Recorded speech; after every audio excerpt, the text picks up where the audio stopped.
इस पोर्टल के जरिए सुनाई गई कहानी अनुभव और शिल्प से टकराव नहीं करती और ना ही किसी भी तरह के अंधविश्वास फैलाने या किसी की भावनाओं को ठेस पहुंचाने का इरादा रखती है। ये सिर्फ मनोरंजन के लिए है। जो दिखता है वो सच नहीं होता। मुंबई की एक पुरानी रेजिडेंशियल टावर, तारा हाइट्स, निर्माण साल 1999, और उस बिल्डिंग में रहती थी अनाया, 22 साल की बीबीए की स्टूडेंट, शांत, सीधी, अपने में रहने वाली लड़की। रात का समय 3:12। हाँ, वही टाइम जो हमेशा कुछ न कुछ गड़बड़ लेकर आता है। उस रात अनाया एक ग्रुप प्रोजेक्ट से घर लौटी थी। बिल्डिंग की लाइट्स बार बार झिलमिला रही थी और हवा में वही पुरानी सोशलिटी की सीलन, वो गंध जो रात में ज्यादा भारी लगती है।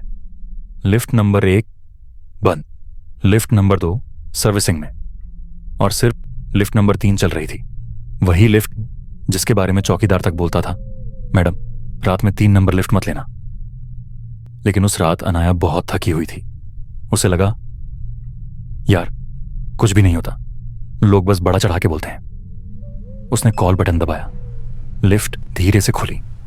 अंदर ट्यूबलाइट टिमटिमा रही और एक कोने में पानी टपक रहा था। कमरा खाली था, कम से कम पहली नजर में। अनाया अंदर गई, बटन दबाया।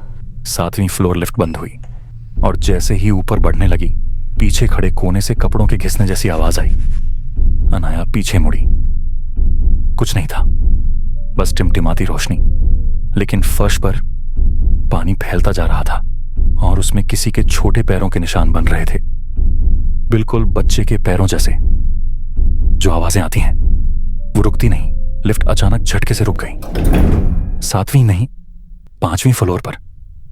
दरवाजा नहीं खुला, लिफ्ट अटकी। ट्यूबलाइट की टिमटिमाहट तेज हो गई और उसी रोशनी में अनाया ने शीशे में कुछ देखा। अपने पीछे एक छोटी लड़की, गीले बाल, सफेद फ्रॉक और चेहरा जैसे धुले हुए पुतले की तरह फीका। लेकिन जब अनाया ने पलटकर देखा, पीछे कोई नहीं था, सिर्फ वही टप टप करती पानी की बूंदें। लिफ्ट की स्पीकर से एक सांस जैसी आवाज आई, बहुत पास है, दरवाजा खोल दो। अनाया घबरा गई। उसने इमरजेंसी बटन दबाया। कुछ नहीं हुआ। लिफ्ट ने फिर से नीचे चलना शुरू किया। अब वो 3rd फ्लोर की ओर जा रही थी, नीचे की तरफ, बिना अनाया के दबाए। और तभी स्पीकर से वही आवाज फिर आई, इस बार थोड़ी साफ, मैं नीचे हूं। अनाया ने चीख कर दरवाजे को मारा। कौन है, क्या चाहती हो? लेकिन जवाब नहीं मिला। बस बच्चों जैसी हंसी पूरी लिफ्ट में गूंज रही थी।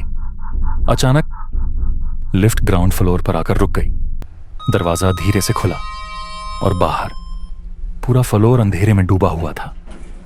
सिर्फ एक पुरानी स्ट्रीट लाइट का पीला उजाला सीढ़ियों तक पड़ रहा था। अनाया बाहर भागना चाहती थी, लेकिन उसके पैर जड़ हो गए, क्योंकि सीढ़ियों के पास वही सफेद फ्रॉक वाली लड़की खड़ी थी। टूटी गर्दन, सूखे हुए गले पर गहरा नीला निशान और आंखें बिल्कुल सफेद। उसने धीरे से हाथ बढ़ाया। मेरे साथ चलो। अनाया किसी तरह पीछे हट गई। लिफ्ट का दरवाजा बंद होने लगा, लेकिन लड़की उसी में घुसकर अंदर आ गई। लाइटें बंद, पूरी लिफ्ट अंधेरे में, और सिर्फ आवाज, तेज तेज गहरी सांसें, जैसे कोई अनाया के बिल्कुल चेहरे के पास खड़ा हो। अनाया ने पैनिक में मोबाइल की फ्लैश ऑन की। उस लड़की का चेहरा बिल्कुल पास अनाया की आंखों के सामने था, लेकिन वो बच्ची नहीं थी। उसका चेहरा उम्र से सड़ चुका था, जैसे मरते समय जो दर्द हुआ हो, वह चेहरा उसी में जड़ गया हो। और फिर अनाया कहाँ गई, किसी को पता नहीं। इमारत की फाइलों में सिर्फ एक नोट मिला।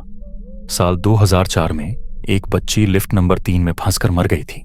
तब से कहा जाता है, जो उसे देख लेता है वो ऊपर नहीं जाता, हमेशा नीचे जाता है।